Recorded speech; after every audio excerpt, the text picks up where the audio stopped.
Warning: this video will contain spoilers for The Bad Guys 2. If you have not seen the film yet, then please click off this video now. But if you have seen The Bad Guys 2, then please continue watching.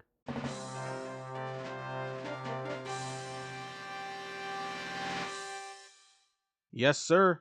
I officially have bad guys bias. Really, do you blame me? I fucking love these movies. Yeah, I just got out of Bad Guys 2 and I'm still trying to process this shit. Actually, one of the reasons I'm trying to process it is because of this character right here, Kitty Cat. Um okay, well, I'm just going to say right now, for any furries who are watching this video, she is not the hottest member of the bad girls. That honor goes to Doom. But Kitty Cat is probably, in terms of being a character, she's like the best of the bad girls. Like, she is, how do I put this? She is she's a legitimate threat to the plot. Like, she's definitely a much better, I'll say right now, she's a much better villain. She's a much better villain in this movie than Marmalade was in the first. And Marmalade wasn't even that bad, but it did go into trope territory. Yeah, but Kitty, she's like a baddie from the start. And I don't just mean her character design. Because it's like, because the reason the whole plot gets going is because the bad guys, or at least Mr. Wolf, like, he wants to try and catch the Phantom Bandit. Yeah, so that they can prove to society that they're actually good. Yeah, so they try to catch the Phantom Bandit, and then it's like, oh wait, is the Phantom Bandit Mr. Snake? And they find him at like some wrestling ring, and then fucking, and then you find out, oh, Snake's just there with his girlfriend Doom. Yeah, so and then at the wrestling ring, you have Pigtail in like a lucha mask, which, we'll get to them in a second. I'm kind of getting ahead of myself. So yeah, the whole time you're thinking, oh, is Mr. Snake the Phantom Bandit? And then, but then it turns out later on it's actually Kitty Cat. Yeah, it's Kitty Cat, like, trying to frame the bad guys, just so you know, just so she can get them to help the bad girls, put on a heist, steal that space rocket and shit. And she goes through some lengths to get, and then, to think the whole reason she became evil was because, the teacher wouldn't let her have lollipops despite her being a good student. So she stole the lollipops, and then all the kids got lollipops from her. Yeah, everyone respected her after that. Yeah, so you could see, like, her reasons for being bad, they more or less clash with, like, Wolf's reason, or at least now Wolf's reasons for wanting to go good. And that there's and the climax at the end, like, it really solidifies that. Actually, speaking of which, since I mentioned Marmalade earlier, make sure you stay for the mid-credit scene of the movie, because they do something with Marmalade at the end, and it ties into something in the books where Marmalade is actually revealed to be an alien. So, Oh, and also what they do with Marmalade in this movie is fucking fantastic. Also, I nearly screamed out loud in the theater when Wolf and Diane kissed. Yeah, so Kitty Cat, genuinely great character, and she's like she's like the only one of the three bad girls that actually stays bad. Doom and Pigtail start to have second thoughts, and yeah, actually, you know what? Let's talk about Doom and Pigtail for a second. Yeah, they're pretty great. I put Pigtail below the other bad guys, and also Velvet and Veneer, because, yeah, Pigtail, like, much like Piranha, Shark, and Webs, they don't, like, she doesn't really get as much to do. So Doom kind of has a bigger part in that regard. Like, yeah, I'd argue Doom. In fact, in some cases, I'd argue she has more plot relevance than Kitty. Because her relationship with Snake is one of the things that gets the plot going. So, it's fucking wild, honestly. Yeah, so Doom and Pigtail, I like Doom better, and yeah, Doom, I already said she's the hottest member of the fucking bad girls. And that's also helped by a performance by Natasha Lyonne, who, yeah, she's been in like three back-to-back movies. She's been in movies in like three back-to-back weeks. The week before Bad Guys 2 came out, she was a character in Fantastic Four. And the week before that, she was in Smurfs, where she played a character called Mama Poot Poot. I wish I was making that up, but unfortunately I am not. So yeah, Doom, yeah, good character. And, I like Natasha Lyonne. I know there are reasons to dislike her if you do your research, but I think as an actress, she's pretty great. And Pigtail, Yeah, I like her. I mean, yeah, she doesn't really do as much, compared to Doom or Kitty Cat, but I like her. Hopefully if they do Bad Guys 3, they give yeah, because the movie kind of ends. It's really funny how it ends, actually. Yeah, so like the bad guys and the bad girl, they're in space and all that shit. And Misty, where is Misty? Yeah, there's Misty, and we get a bit of character development with her as well, where like where she shows that she actually does care for the bad guys, and so like the and and she helps them sabotage the girls and shit. Yeah, yeah, because like deep down she actually believes that the bad guys have gone good, but she's got responsibilities and shit. Like actually she's not actually the chief anymore. She's a commissioner of the police department. So I guess that has something to do with it as well. Yeah, and the way God, I love these fucking and how these characters develop and shit. Oh wait, I'm getting ahead of myself. Yeah, so the movie ends like they're on the rocket ship. They've already foiled Kitty's plan, so they're all like plummeting back to Earth, in the spaceship. And then Wolf is like, "We're gonna die trying, but it'll be worth." And then it cuts to like a funeral for like the bad guys and Diane, and like Misty Luggins is like crying and shit. And then even like Tiffany Fluffit, the newscaster from the first movie, like she's all like, "Oh well, the bad guys are good, but no more." I hate that all it took was was something like this to finally see us for who they really are.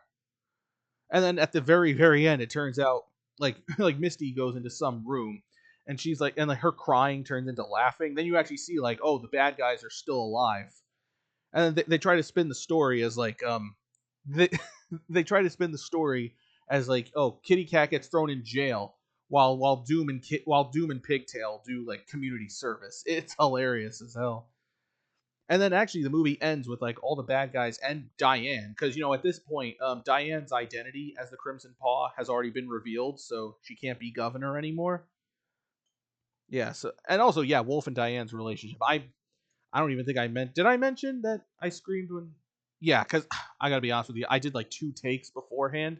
The first take I didn't go over well because I couldn't remember the name of like the Phantom Bandit and the MacGuffin, or the Magnet. Yeah, whatever the hell. I said it right the first time. I'm not gonna retake that. Yeah, so the movie actually ends with like the bad guys and Diane becoming secret agents. So that I think is gonna have a yeah. So that I think is a great idea for a plot for Bad Guys 3. Yeah, I'm really excited to see what they do with that now. Yeah, that's pretty much all I have to. Oh, I got other characters as well. That's all I have to say about the bad girls and the existing bad guys from the first movie. Actually, now that I think about it, Piranha didn't get a lot of dialogue. Yes, because these were my placements of the characters back when Bad Guys 1 came out. I cannot believe that was the first update I did. By the way, where does the time go? Yeah, Mr. Piranha. I just realized he didn't really get as much to do in this sequel.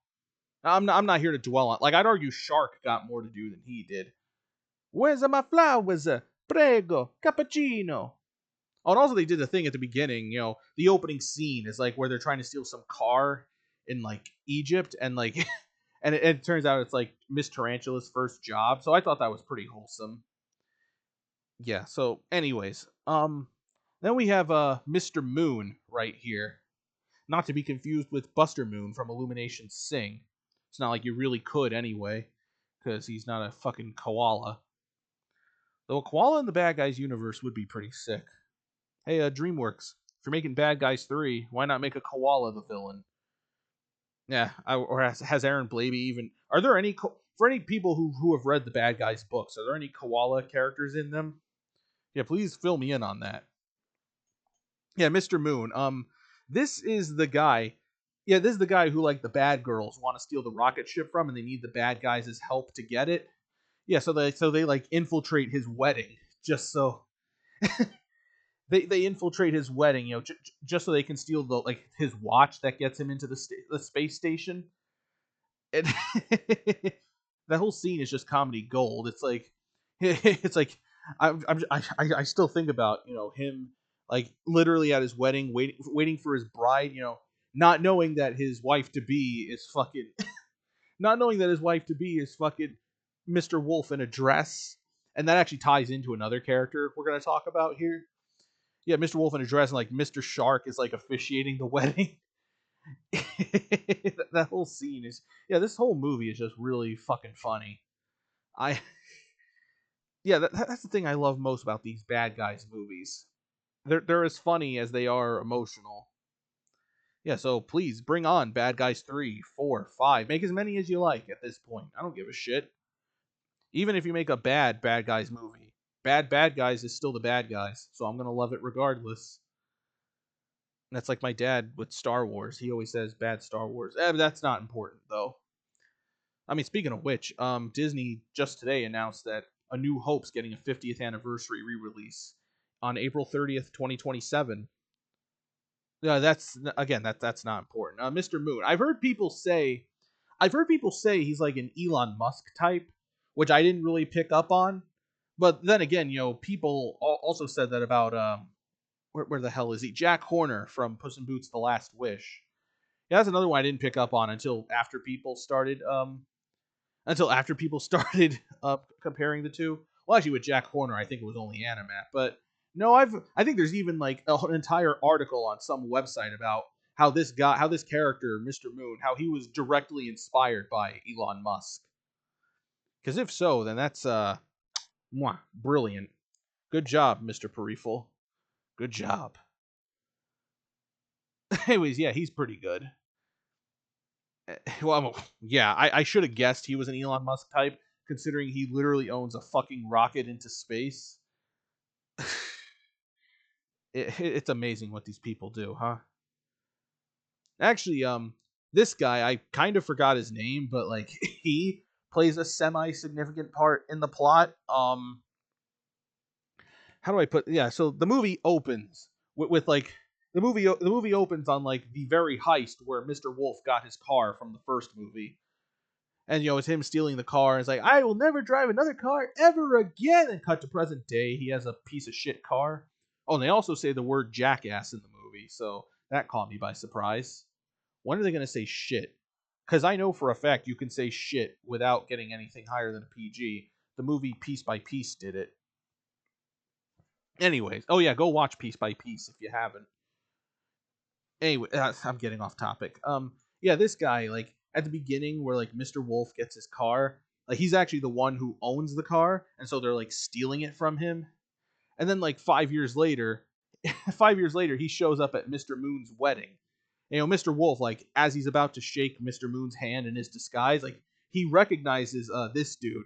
He recognizes this dude, and then he starts clamming up because then he still has his whole conflict about wanting to go good, and so like it's and then, I'm thinking of like Mr. Moon's wedding where like this guy he actually fucking recognizes Mr. Wolf in the wedding dress. He's like, I object to this wedding. He's not your wife. He is a wolf. And then he pulls off the dress, and he pulls off the dress, and it turns out to actually be the guy's wife. So that causes commotion.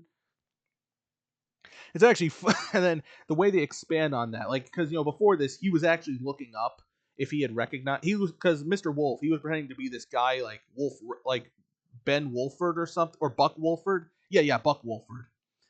And then he was like looking up, he was looking up Buck Wolford, and then and then he typed in Big Bad Oil, which is the company that Wolf said he owned. He was looking like Big Bad Oil, and it says, "Did you mean Big Bad Wolf?" Not knowing that was Mrs. Not knowing that was actually Webbs or Mr. I'm just gonna call her Webbs from now on. Yeah, not knowing that was Miss Tarantula, like actually hacking into the search engine, trying to throw him off.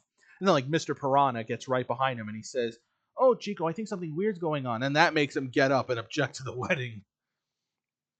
And then I think I want to say it was like Kitty who swapped out Wolf with this guy's real wife. It's amazing what these bad guys do. It's not about the actions, it's about the distractions. Right? I think that's how the line goes. Actually, over here we've got Maureen, who is Diane Foxington's assistant.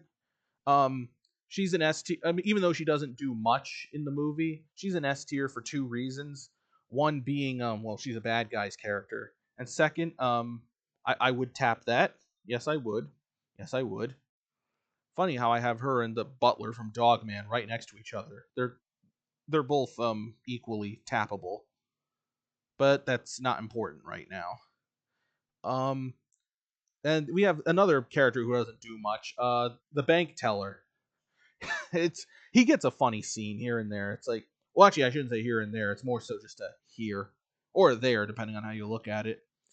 But it's like, at the beginning when Mr. Wolf is trying to get a job, he tries to apply at a bank, and he's like, you lived a life of crime. Now you want to work at a bank? Well, why not? Some of my best memories are at banks. Like, you robbed us 3 times. Uh, that was this bank. And then later on, like, Wolf, like, he thinks he successfully swayed him into giving him the job, and the bank teller's like, okay, you know what? I might have something for you. We'll call you back. And then like Wolf, he's like, "Oh, thank you so much," and he leaves the office. And then he comes back in the office to like say something, and then the teller he's like he's putting Wolf's resume in the paper shredder. It's oh my god. Yeah, this and like the Little Lies and Alibis short that played with Dogman. When is that going to release in HD, by the way? Yeah, I seriously can't stress enough how much I love the Bad Guys. Expect me to do this same amount of fanboying when Bad Guys 3 inevitably happens. Cuz yes, it will happen. And finally we have this luchador guy. Yeah, because there's a part in the movie. I think I said this before. There's a part in the movie where they go to some like luchador fight, and then that's where they end up meeting the Phantom Bandit. Yeah, so yeah, he's just there, but the luchador scene is like really good, so yeah. Actually, wait, is this the guy who Jorge Gutierrez did the voice of? Because I know he said a while ago. I know he said a while ago he actually had a voice role in this scene, so I'm wondering if this was him or if it was someone else. In any case, though, that is gonna just about do it for update 9 of the DreamWorks character tier list.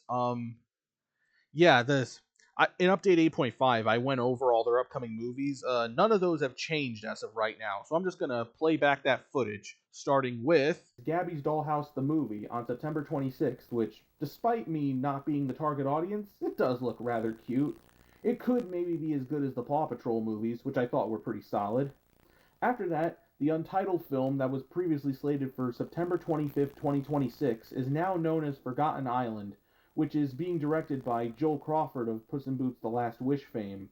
I'm glad to see him directing an original movie. He's come a long way since, well, creating a literal war criminal. Then, on December 23rd, we have Shrek 5 coming out, which, let me just say, by the way, that the whole redesign discourse is genuinely one of the stupidest things I've ever seen. And speaking of stupid, we got a live action remake of How to Train Your Dragon 2 opening on June 11th, 2027. And when I say stupid, I don't mean because it's a live action remake, but more so because they're announcing it before the first movie even comes out. I mean, it's probably a guaranteed hit, but I still think that Universal should have just waited before revealing something like this. And then finally, we have an untitled picture on September 22nd, 2028. It says 21st, but that's because it's in Switzerland. This is Universal's calendar in Switzerland. Yeah, September 2028. That being said, I do think that DreamWorks Animation proper will likely get some movies released throughout 2027 and potentially even early 2028 before then. Like, I know the former year currently has a Cocomelon movie coming out. Yes, really. The guy who made the tier list said that I'm going to be on my own for that one. But, anyways, until next time, this is Bumpy Gaming going back under the bed. And remember, there are fates worse than death, such as using this movie to train an AI program. Fuck you if you do that, by the way.